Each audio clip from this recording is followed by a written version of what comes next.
Bilang isang nasa larangan ng pagninegosyo, gaano po kahalaga ang mga foreign trip ni Pangulong Bongbong Marcos?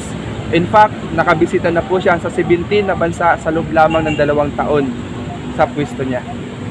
Anyway, magandang umaga po sa ating mga kababayan. Hello, good morning, and po ako sa Dolomite.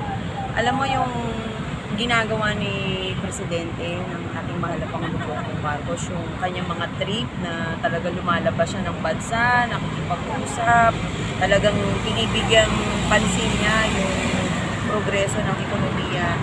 Talagang positive yan. Kasi makikita naman natin yung kasipagan na pinapakita niya na talagang gusto niya magkaroon din ng kaunlaran at mapabuti yung ating ekonomiya. So, masasabi ko lang dyan, very good talaga si President. Kasi hindi naman biro din na ikaw ay lumabas ng bansa, bigyan mo ng pag-asa yung Pilipino, trabahuin mo na dumami pa yung investor para makapagbigay tayo ng at least magagandang trabaho sa ating mga kababayan, lalo na mapaunlad yung ating ekonomiya.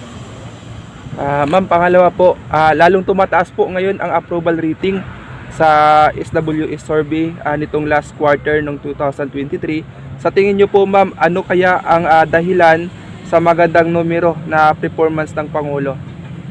Yung pagiging transparent niya, yung bawat trip niya na binabalita niya, sinasabi niya, pinapakita niya ano pa talaga yung naging outcome ng kanyang trip, yun syempre, yung pagiging transparency, pagiging totoo na yung ginagawa niya talaga para sa ikakabuti ng mga Pilipino. Ma'am, number 3, ma'am, matunog po ngayon ang pagsulong para sa charter chains, lalong-lalo na sa economic provision nito. Kaya po ba, ma'am, pabor po ba, no? Kayo po ba ay pabor po ba na maisa katuparan ang pag-amyenda nito sa ating konstitusyon para sa makapasok sa mga foreign direct investor?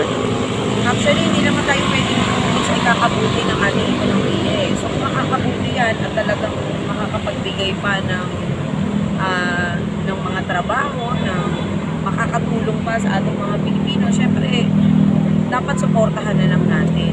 Saan makakabuti yung kalagayan natin na magkaroon tayo ng kaunlaran, lalo na sa ekonomiya. Ang hirap kaya kapag kabagsak ng ekonomiya, syempre ang maapektuhan dyan mga tao katulad natin.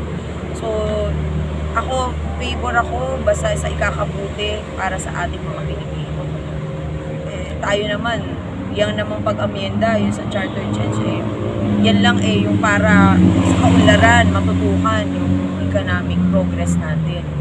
Matutukan yung talagang makapagbigay din ng trabaho, ng negosyo, ng pag-asa, at saka ng opportunity sa ating mga Pilipino. Ma'am, konting share naman po doon sa programa na nagpapatuloy ngayon, especially yung sa mga senior citizen na from 43 billion na pondo para sa mga senior citizen, at ngayon naman may panibago na namang pinirmahan si Pangulong Bongbong Marcos, at isa pa doon yung 1,000 na po monthly yung sa social pension.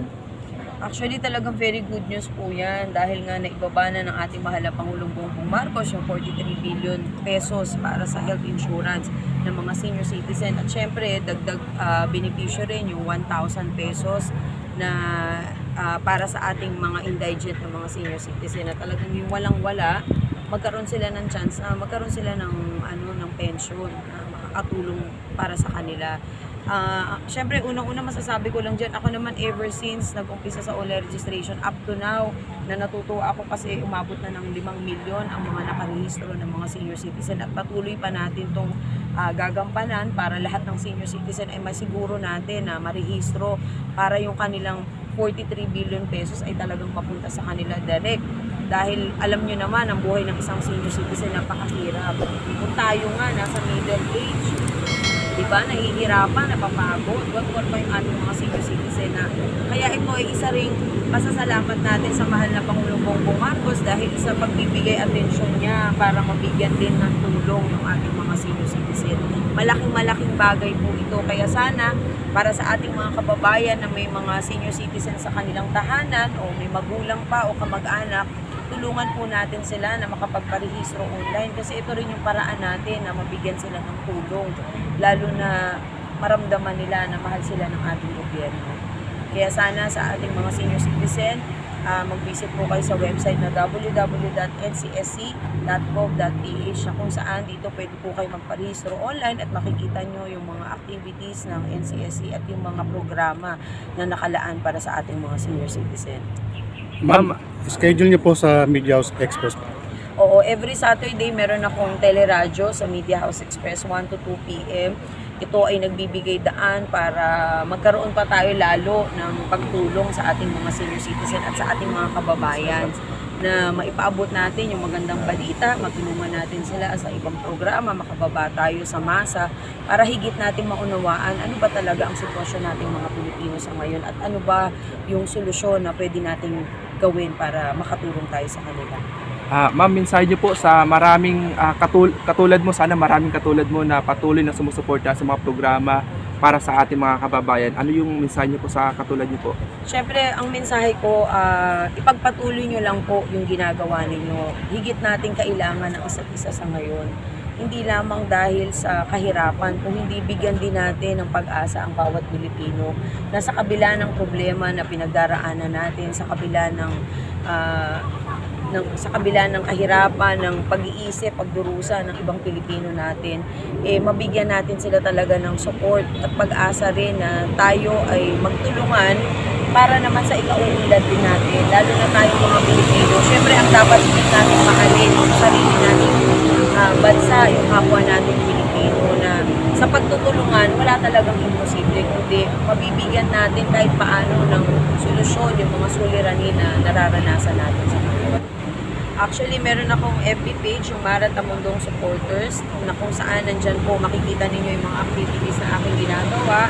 Diyan sinishare po namin kasi kahit paano, nabibigyan natin nabuboost natin yung moral ng mga Pilipino. Nabibigyan natin sila ng pag-asa na maganda palang tumulong, maganda pala ang outcome nito sa atin. Kasi kahit hindi naman tayo mayaman na mayaman, pero kung nakikitaan natin ang bawat isa ng may puso at malasakit, ibang bagay po yun. Kasi kahit paano, araw-araw nagigising ka na may dahilan para tayo ay tutulong.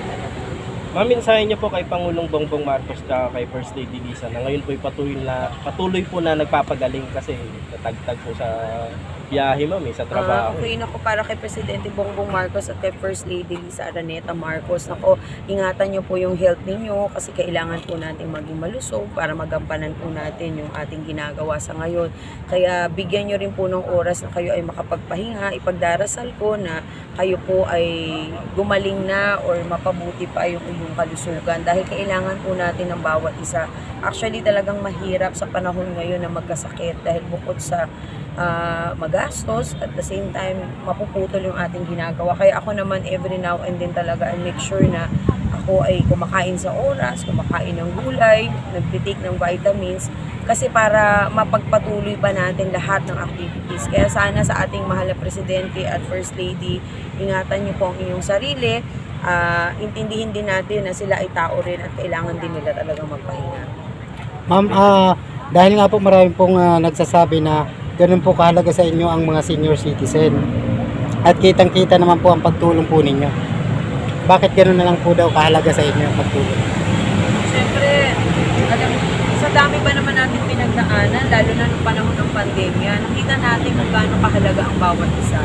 Kaya itong pagkakataon na ibinigay sa atin, pangalawang pagkakataon, mahalaga sa akin na magampanan natin ng pagiging isang tunay na tao na tayo ay makatulong talaga kasi yun ang kailangan natin sa ngayon.